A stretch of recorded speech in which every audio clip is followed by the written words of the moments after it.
Mr. Lamar, do you really know how to play the game?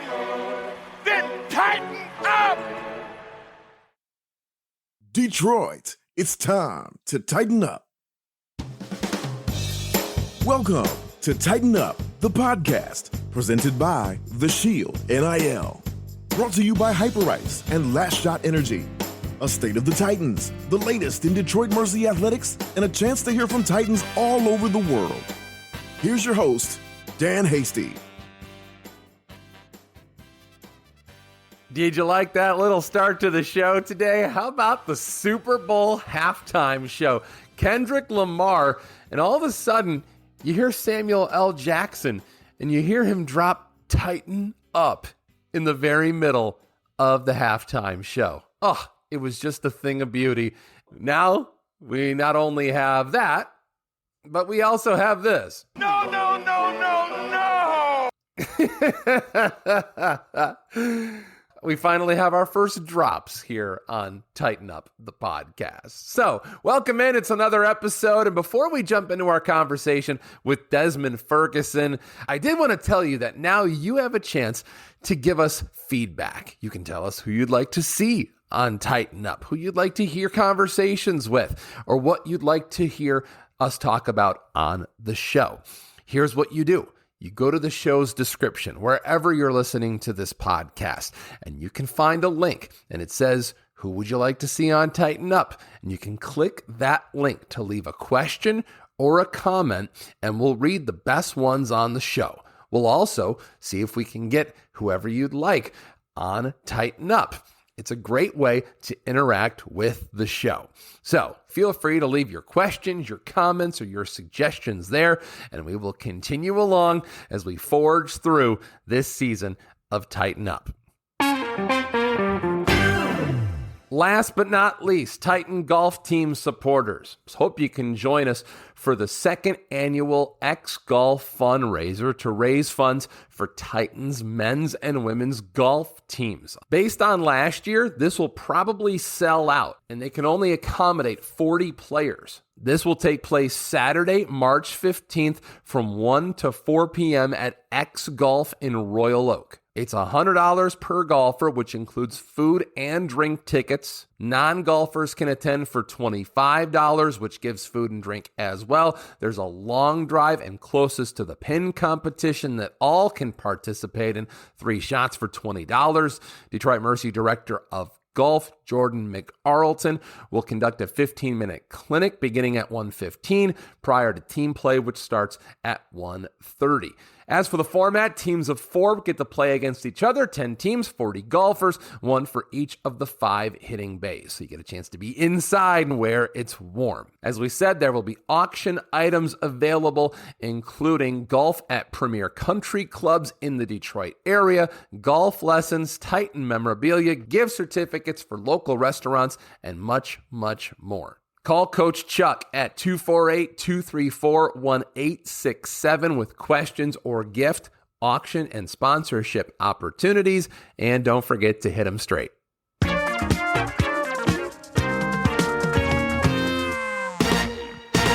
Now that our house is finally in order, let's get to the main attraction of this episode of Tighten Up. He was part of the last Detroit Mercy Titans team that won an NCAA Tournament game. Desmond Ferguson, with the Titans from 1996 to 2000, played with some of the great names in Detroit Mercy Titans history. We reflect on that, not only his career as a Titan, but his professional career, and now his career in the business world. He joins us right here on this edition of Tighten Up. Getting close to taking on the Oakland Golden Grizzlies. It is rivalry week for Detroit Mercy basketball. Hi, everybody, and welcome. It's Tighten Up Podcast. Good to have you along for another edition. We've had so many great guests over the course of the last couple of weeks. A huge thanks to Legend Jeter, to Lance Stone, to Ryan Callambay, just to name a few. They have done so well coming on this show, telling us their stories. Now we get a chance to talk to somebody who has certainly made their mark on the University of Detroit Mercy, Desmond Ferguson. is in the building. 1996 to 2000, a team that went to the NCAA Tournament, making their way through, making a whole lot of people very happy around Calihan Hall. Desmond, welcome to the show. What's going on, man? How you doing today? It's good to have you. And it's one of the things that we've been looking forward to this entire season, to be able to celebrate your team, because it's something that's associated with so many great memories for so many people inside that building. You know, we think about when we go back and look at the footage and we see Calihan Hall just packed to the gills. I mean, that place can get as loud as any building. And we continuously talk about getting Calihan full like it was when you were playing. Take me back to the memories you have being inside that place. Man, a lot of great memories. Over my 3 years playing there, we only lost one home game. The fans in the city always came out. It was a great and exciting atmosphere. Like you said, the fans the stands were full of fans, man. And it was just really exciting, man. It was an exciting time to be a Titan. And obviously we had, success while we were there. And you guys protected your home court so well. And, you're talking about rivalry week because Oakland's coming up. And we talked about it a little bit before we went live, but that wasn't your rival. You guys had a very different rival. Tell us a little bit about your rival, who it was, and some of the memories you have from your matchups. Yeah, well, when we played Oakland in non-conference, once a year, and they were Division II at the time, but our rival was Butler, man. Butler, UIC as well, but Butler, it always came down to us and Butler as far as being in the tournament. We obviously went to the NCAA tournament. It was 2 years in a row, and then my senior year, we lost to Butler in the championship game, so we didn't make it to the tournament. But yeah, Butler was a huge rival for us, and overall the conference was strong. Like you said, UIC and Wisconsin, Green Bay was really tough at the time. So yeah, a lot of great teams that's some still in the conference today.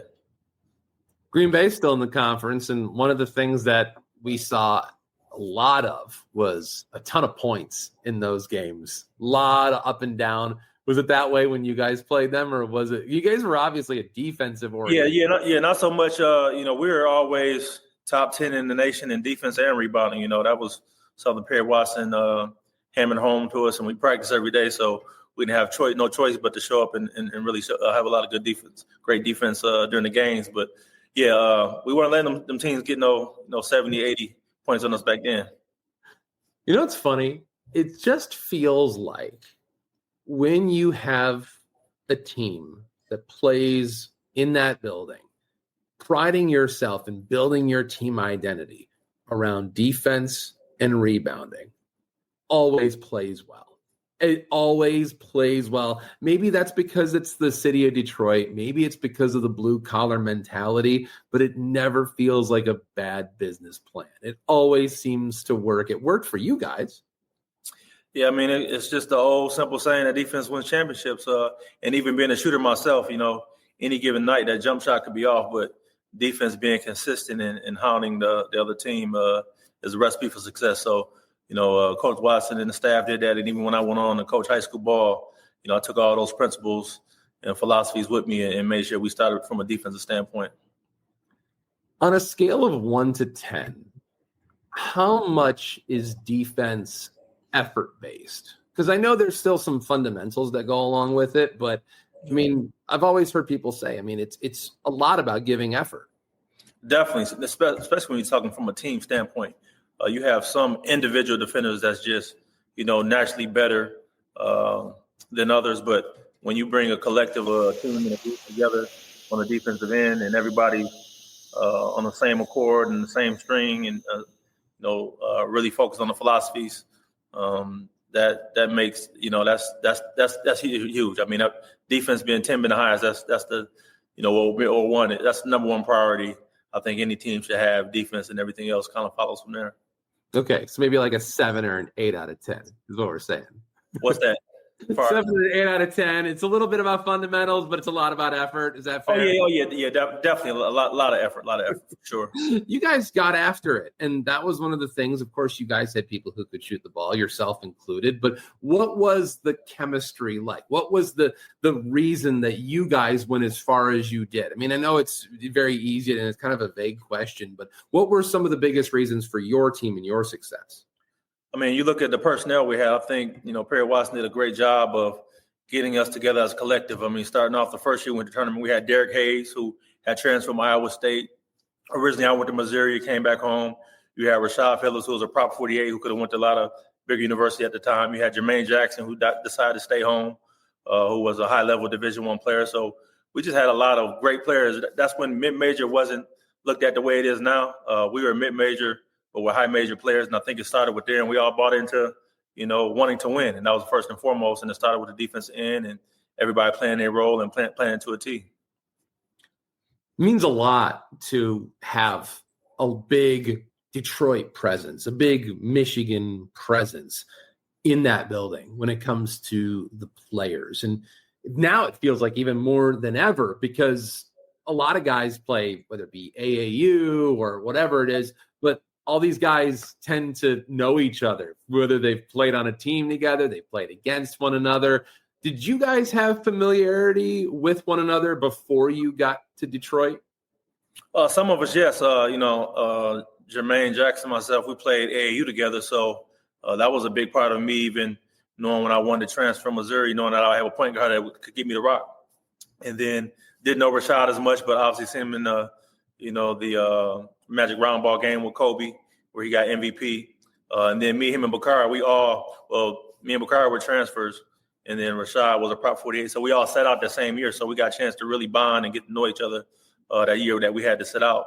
So just over time and spend a lot of time with each other, we got to learn each other. But prior to that, JJ was probably the only guy that I actually knew or had a relationship on the team prior to coming. So it's obviously a very different feel right now to AAU, but what was it like when you were playing and how different is it now? Man, it's completely different with all the, even it was some shoe sponsor teams back then, but I played with Team Michigan who, we had our own all-star team with, rest in peace, Robert Tractor Trailer. We had Terrence Roberson and Albert White, all top 10 in the country, McDonald All-Americans. And then we had Kevin Garnett come up from Chicago and play with us. So we had a unbelievable team, so we had one of those teams that traveled and all the coaches were in the stands. It was completely different than the recruiting process as it is now. But having those high major in NBA guys, we had big time coaches following us around. You had Kevin Garnett play on your AAU team? Yep. Yeah. Him and Robert Traylor were real tight. And, people don't always know, but he was, if he didn't go to the NBA, which he originally did out of high school, he was either going to University of Michigan or South Carolina. And that was part of, him coming up playing with here in Michigan, him and Tractor having a really tight relationship. Where do you think he would have gone between the two schools? I think he would have went to U of M. Yeah. I think he would have stayed here in the Midwest. Obviously coming from South Carolina, playing high school ball in Chicago. And it was just a great time when we played together. It was just a few weekends, but it was a time that I'll cherish and remember for the rest of my life. Well, like you said, anything is possible. Now, You went to Missouri for your first year, and then, of course, you ended up at Detroit. So take me through that first year because, Missouri's a big school. It's a very different environment. Obviously, there's a pull to you to come back home. We're seeing that a lot more now. And being with the transfer portal being what it is, a lot of guys tend to want to come back home. And now more than ever, it seems so important to get guys who want to be close because it's so easy to lose guys nowadays. So what was it about wanting to come back home? What was it about that year at Missouri that made you want to come back? Well, I went to Missouri for all the wrong reasons. Every kid wanted, at the time, Missouri was in the Big Eight. They just lost in the Elite Eight to UCLA, who ended up winning the championship that year, Tyus Edley, 4.8 seconds full court, and they beat those guys. But because Missouri had the ESPN and ABC games, and it was a big-time university, I went there because of that. I had a great visit, all things you think about on college visit. It was great. But I was more of a mid-major player, and the basketball-wise, it wasn't a great fit. Obviously Missouri had a great Detroit pipeline at the time from Doug Smith, and Albert White ended up going there, leaving Michigan and going there the same year that I came home. But yeah, it just wasn't a good fit for me, and it wasn't necessarily about me coming back home.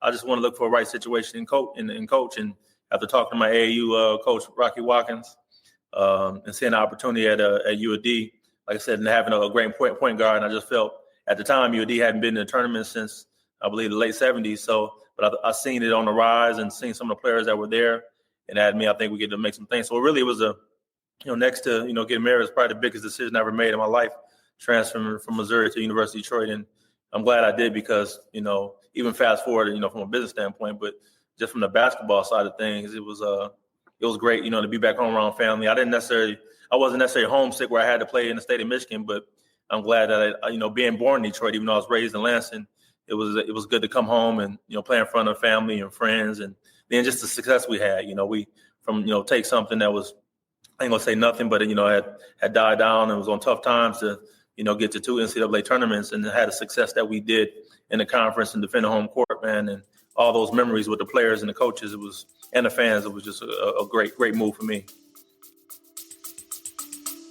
Let's take a quick break. Hyperice is a proud sponsor of Tighten Up the Podcast, the leading provider of innovative technology for recovery, mobility, and improved performance. Some of the best massage therapy guns you can find. They help the Titans, and they can help you too. Find out more information online at hyperice.com. You get to know coaches so well. It's part of that recruiting process. And I'm sure you had many of them following you, whether it be showing up in the gym, coming to your games.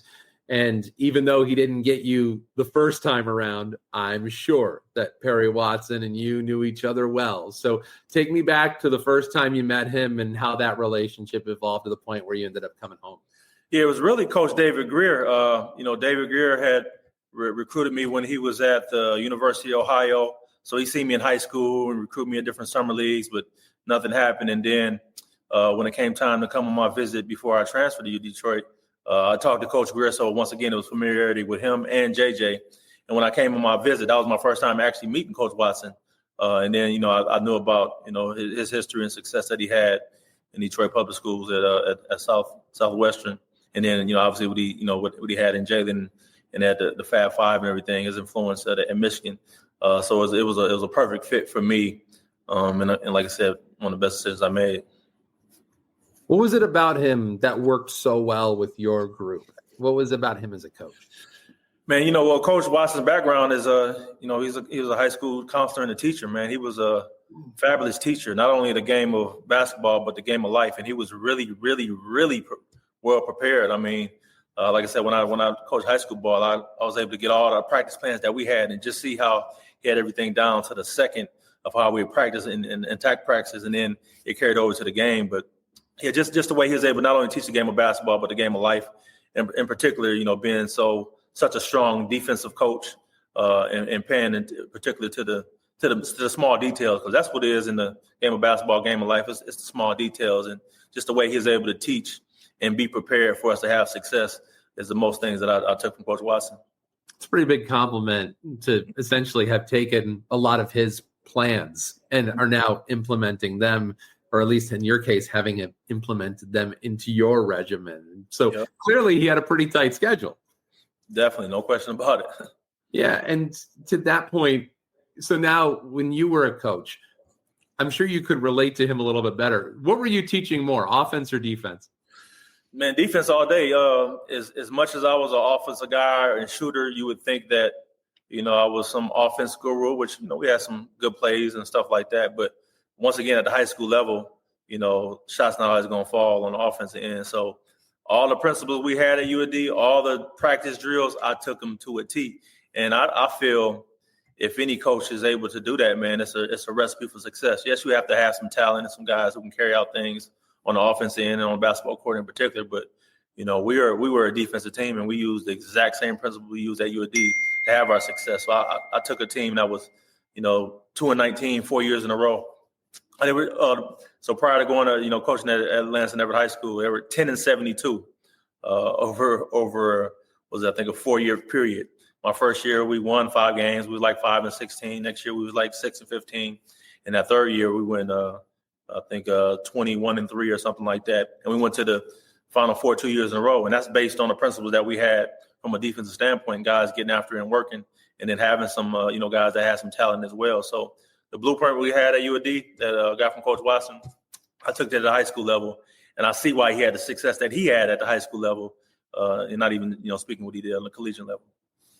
And to that end, you have to build culture. Sometimes that takes a little while. You have to have chemistry. You have to build that too. So to the team that you played with, to the 4 years, 96 to 2000, can you speak to what the culture was? I mean, what was the type of vibe around those years that you were playing for the Titans? Yeah, as you say that, one of my great memories that we had every summer is our open gyms, man. I mean, any given day you had Jalen Rose, Vashawn Leonard, Howard Isley, Eric Snow, Grant Hill, Chris Webber, Shaquille O'Neal, those guys coming to our open gym. So how could we not be good and get better each day when it came time to play in the MCC? We playing against all these guys were in the NBA at the time. Robert Tractor Trailer, Ira Noble, and we always had our UAD guys playing against those college, those pro guys. So it made us get better. So that culture that Coach Watson was able to create at Southwestern, he brought it right over to UAD. Like I said, with him coaching Jalen Rose, Vashawn Leonard, and Howard Isley, those guys was there at our open gym, mentoring us, talking to us, making sure that we was competing. So it just carried over, and it was a trickle down effect. So that competition, but yet each one teach one was very important while we was there, and that led to some of our success.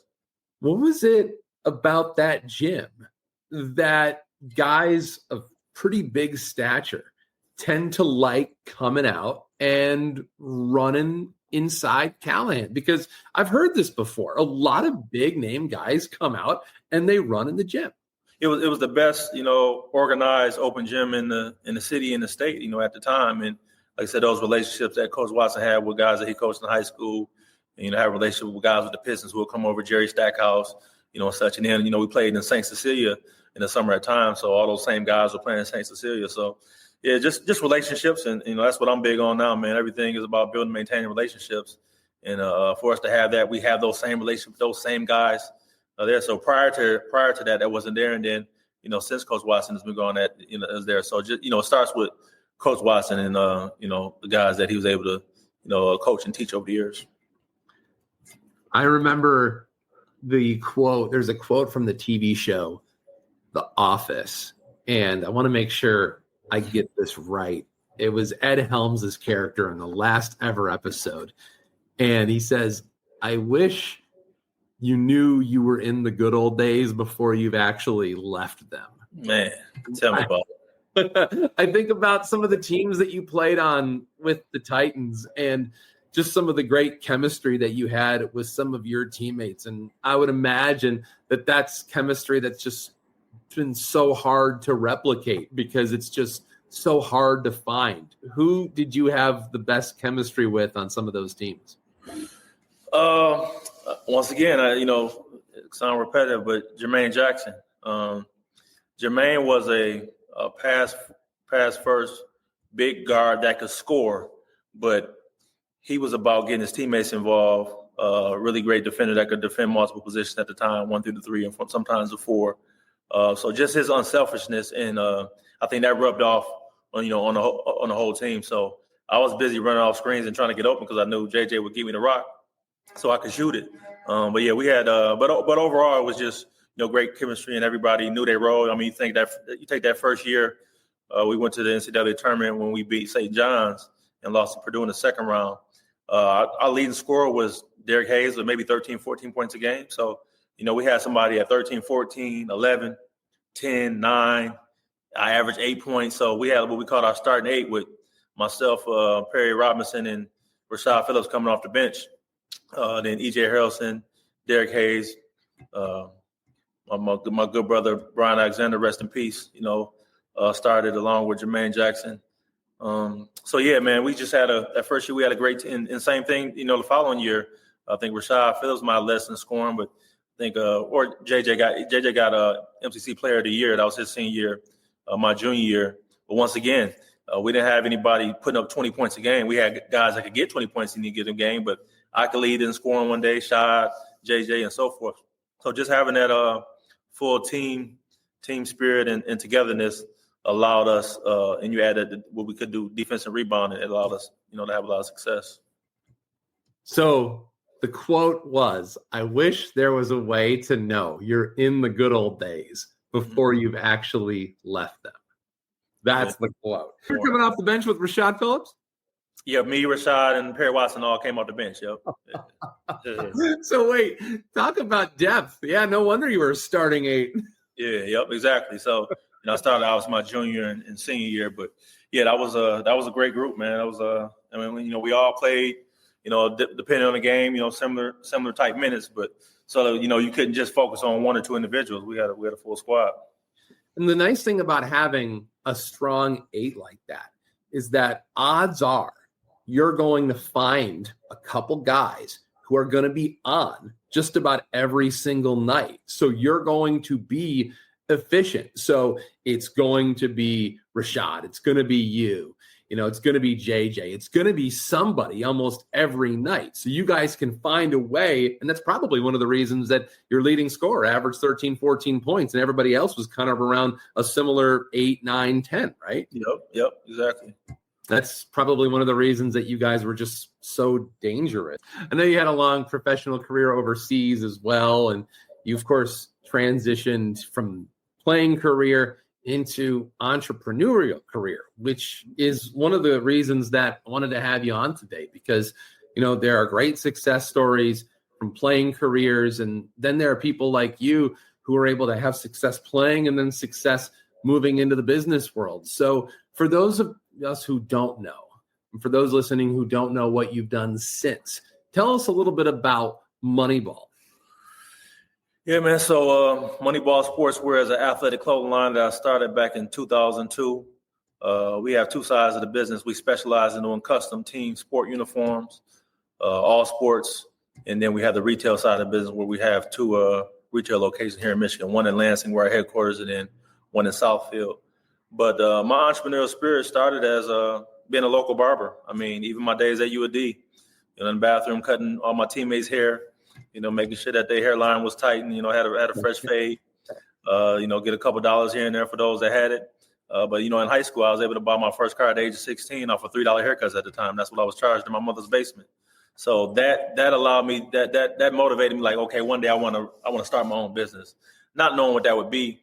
But from my days of playing at UAD and seeing all these pros come through from overseas and NBA level, and even the stories about guys who made a lot of money who ended up broke while they were playing or while they got done playing, I didn't want to be that statistic. So I knew once I got a chance to, make money playing ball, that I wanted to invest in some shape, form, or fashion.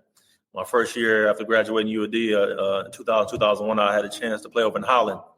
And Thomas Kelly, who played at Michigan State from Grand Rapids, now the assistant coach at Michigan State. And he was my teammate. And then Sam Vincent, who's also from Lansing, that played at Michigan State and, with the Bulls and the Celtics and everybody. He was our coach. So got a chance to go over there, and I came home with $40,000. I thought I was a millionaire. Came home, and 2 months later I was broke. So I went through that same transition. When you don't come from money or not, taught about money, sometime when you get it, it goes fast. But I knew then that would be my only time spending a lot of money. So that first year overseas, I started thinking about what I wanted to do. I knew I still wanted to be involved with sports, some shape, form, or fashion once I got done playing. So the idea of doing basketball uniforms came to mind. Why? Because when I was in high school, all the basketball uniforms looked the same. The only thing that was different was the name across the chest and the color. And then my second year playing overseas in 2002, I was playing in the Philippines. And while I was there, I met some manufacturers that could do what? Make basketball uniforms. So that's kind of how we started. And the first school that we ever did uniforms for was Detroit Finney High School. My UAD college teammate, E.J. Harrelson, was the head coach over there. And we did those uniforms at cost to get us going. And then from there, we did Detroit, Redford, and Persian. And we've done every PSL school in the city, since then. But that started with, and I talk about building and maintaining relationships. that's where it started. I still to this day, even though EJ not a guy of taking a lot of credit, I give him credit for taking a chance on me. I didn't have no material to show him. I was just showing him pictures of what I could do, not even knowing if I could do it myself. But we made those uniforms, and we grew from there. And obviously we started with basketball because that's my background. I know how basketball uniform look, feel, and how those relationships. But now we do everything: soccer, track, football, volleyball, you name it. We do it all sports. So that's the bulk of it. That's probably about 65-70% of business. And then the retail side is, the hoodies, the T-shirts, the women's leggings, the kids' sweatsuits, all those things that we have from a retail standpoint, both online and in store. But yeah, I was able to retire in 2011 after playing 11 years professional basketball. So I played in 11 different countries, had a chance to, live a lifelong dream in 2004 and play at the Portland Trail Blazers. And I was growing the business at that time. So the goal was to grow the business to, when I wanted to stop playing, not because of an injury or not because I couldn't play anymore, because I was ready to move on. And I was able to do that in 2011 and go straight into the business where I didn't have to get another job or do anything else. And so it's been different levels of growth. We've been in business, obviously, I said since 02, so it'll be 23 years come May, but it's been different levels of growth. It was kind of like a hobby and a side business while I was playing. And then I stepped down in 2011 playing. And then I started coaching at my high school, Lansing Everett High School, assistant coach 1 year. Then I took over as the head coach. I was there for 5 years. It was a 5-year plan that if the business was growing like it was supposed to, then I would have to step away. If the business wasn't growing, then I would continue coaching because I didn't want to have to either or cheat the kids. But I coached from 2012 to 2017, like where I said we had some success and went to the Final Four Breslin 2 years in a row in 15 and 16. Stepped down to 17, and the business even took another level of growth. So now, since 17, this is the only thing I've done is Moneyball Sportswear. So no playing, no coaching. So it's been different phases. Even though we've been in business so long, it's been different phases of growth about the amount of time I've put into it. I've always been dedicated and loved it and passionate about it, but it wasn't until 2017 where I didn't have any other distractions or anything taking me away from that. You guys have a lot of stuff coming up. You can go, by the way, to their website, moneyballsportswear.com.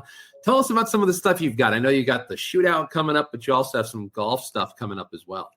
Yeah, we're doing so much stuff in the community.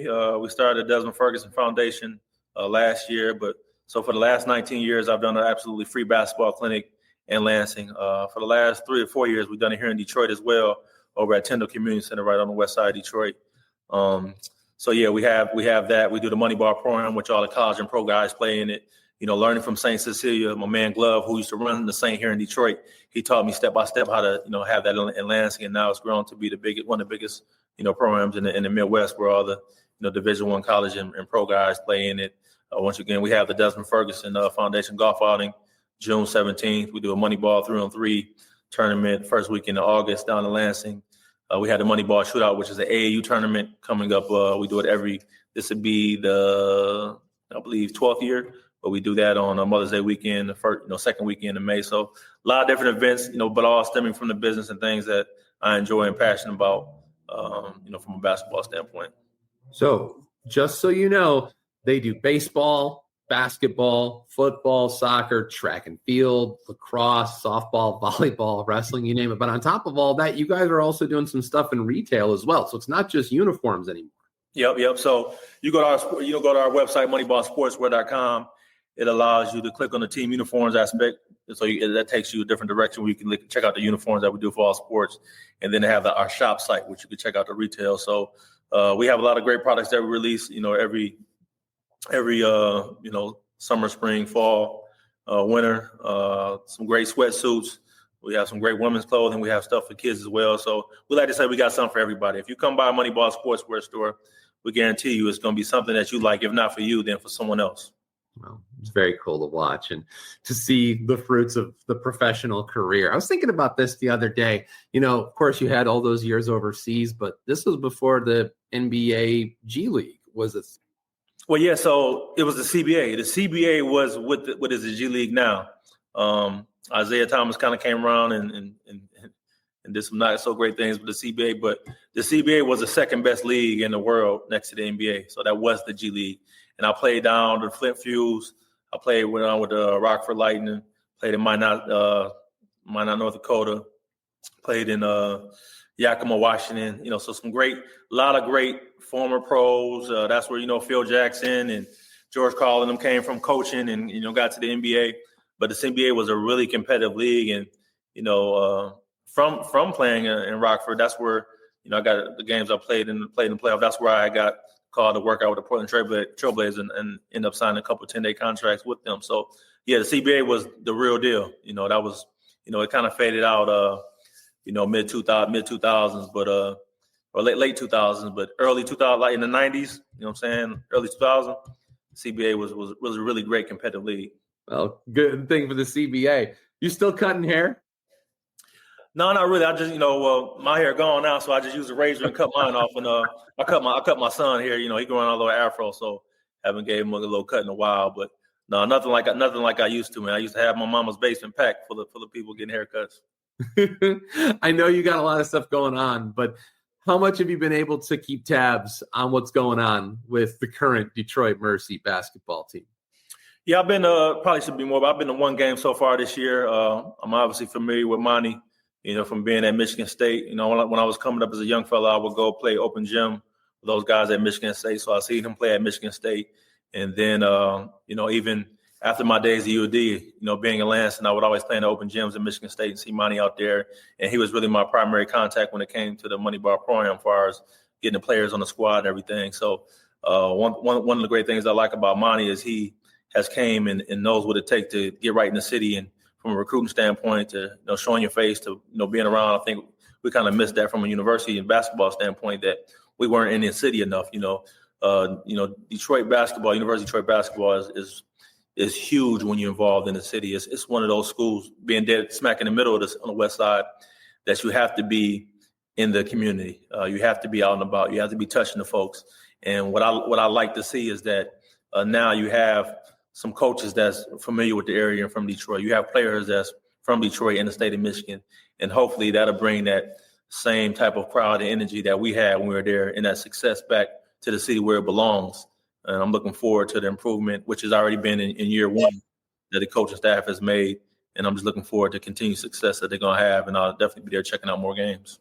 Few people know this, but of the 14 players on the Titans roster, 9 of them are from the state of Michigan, and 6 of them are from the Detroit and Metro Detroit area. Some people, you can see that pretty much by just looking at the roster, but the coaching staff, there are 10 members of the coaching staff, and 9 of them have ties to the state of Michigan. And it's just something that we just haven't seen a whole lot in the past. What was that the last 5 years? No, not to go too much in that, but I mean, University of Detroit is a special place that you have to have that. We understand recruiting has changed. That don't mean you don't get players that have coaches from outside the state of Michigan and stuff, but it's very unique. And when University of Detroit has Detroit and Michigan folks, it's a recipe for success, in my opinion. And, there's no better example than the team you were on. You guys had so much pride of being from the city. That probably made it a lot more special for you guys. Yeah, no doubt about it. And not only that, you have so many players that come from the various communities of high schools in Detroit and Michigan, and then you get that support. They want to see the person that they see in high school have that success and their family coming out. So now you get bigger crowds and, the energy is better and all that. So it's a trickle effect.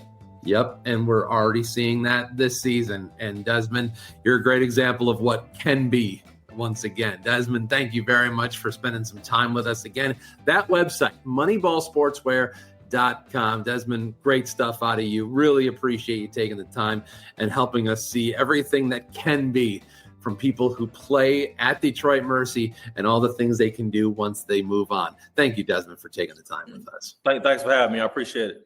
It's Desmond Ferguson here on this edition of Tighten Up the Podcast. And that's going to do it for this episode of Tighten Up. We're getting ready for the Oakland Golden Grizzlies this week. It's going to be a big one. It always seems to be. Titans are going down the home stretch of the Horizon League. We've got more episodes coming up next week.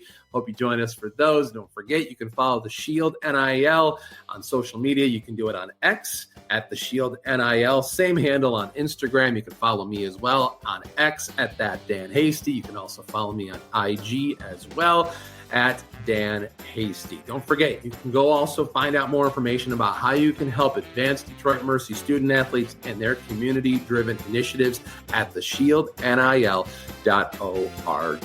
And I will talk to you Titans of Industry next time.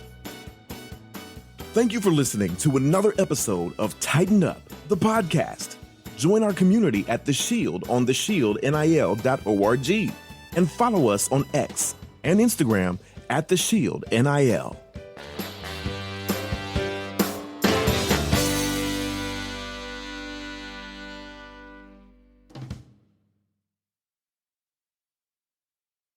If you've listened to this podcast, then you know the Tighten Up's brought to you by Last Shot Premium Hydration, the official hydration drink of Tighten Up. Their revolutionary formula is packed with vitamin B12 and 0 grams of sugar. It helps the Titans hydrate, replenish, and recover.